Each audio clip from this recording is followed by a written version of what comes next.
Welcome to the world of emergency medical services for children.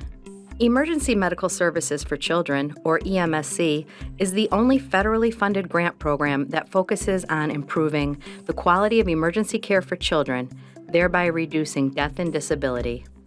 Whether you are new to the EMSC program or have been involved for many years, we want to thank you for your commitment to improving pediatric emergency care and extend to you a warm welcome to the EMSC family. You are part of a group of highly invested, dedicated individuals improving emergency care for children in all states, U.S. territories, and freely associated states. This video is the first in the EMSC University series. EMSC University will use multimedia resources to provide education and information on all aspects of the program. This first video introduces you to the origins of EMSC. Knowing how and why EMSC came to be will help you understand the evolution from the early days of pediatric emergency care to where we are today. EMSC's most notable visionary and founding father was Dr. Calvin Sia.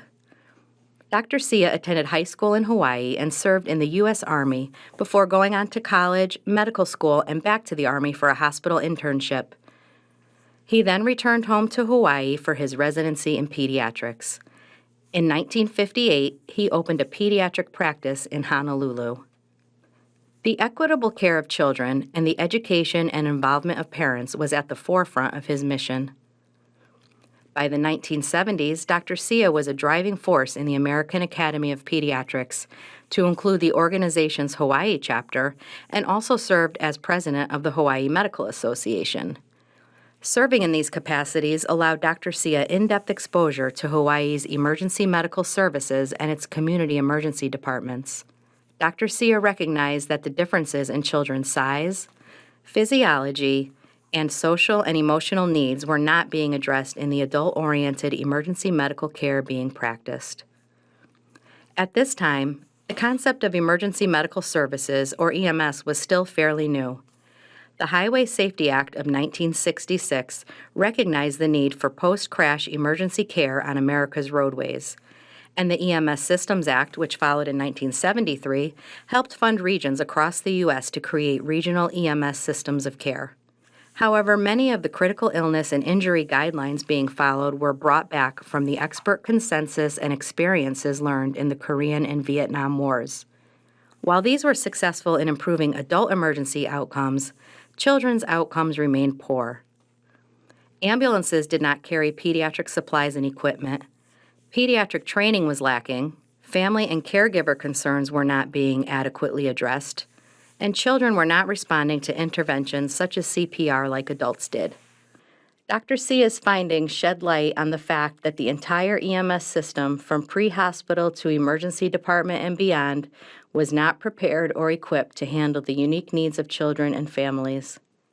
Dr. Sia felt strongly that the first responder at a child's side needed to be able to stabilize the child, provide transportation, and transfer care to a pediatric-capable emergency department. He began urging the American Academy of Pediatrics to develop programming that would decrease childhood death and disability. Dr. Sia also found support from Daniel Inouye, U.S. Senator from Hawaii. Senator Inouye's staff aide, Patrick DeLeon, had recently experienced a lack of available emergency care for his young daughter when she became critically ill.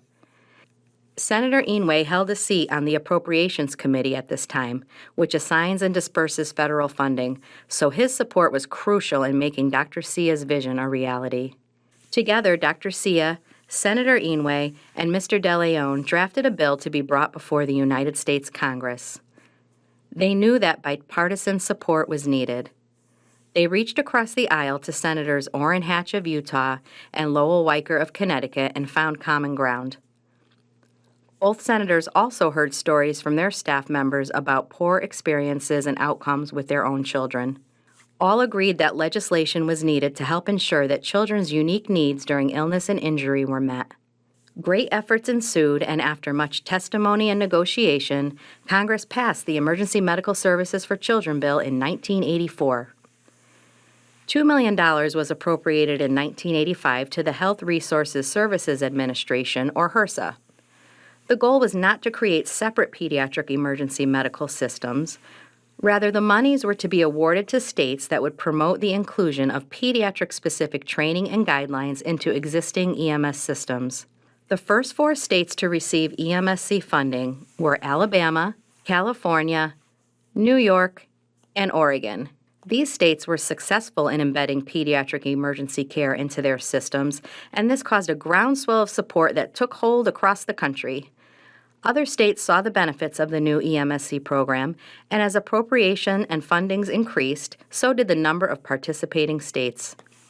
By 1989, 12 additional states had joined the EMSC movement. The number of EMSC programs continued to increase, and we will learn more about EMSC's growth in the 1990s and beyond in upcoming videos.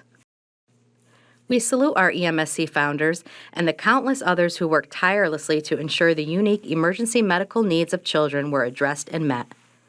This early work paved the way for continued improvements in pediatric readiness, and today EMSC is over 35 years strong. Thank you for taking the time to learn more about the origins of EMSC. By understanding EMSC history, we can help ensure the continued improvement of quality emergency care to children, no matter where they live or travel around our nation. If you would like to learn more about the legacy of Dr. Calvin Sia, please see the video linked below.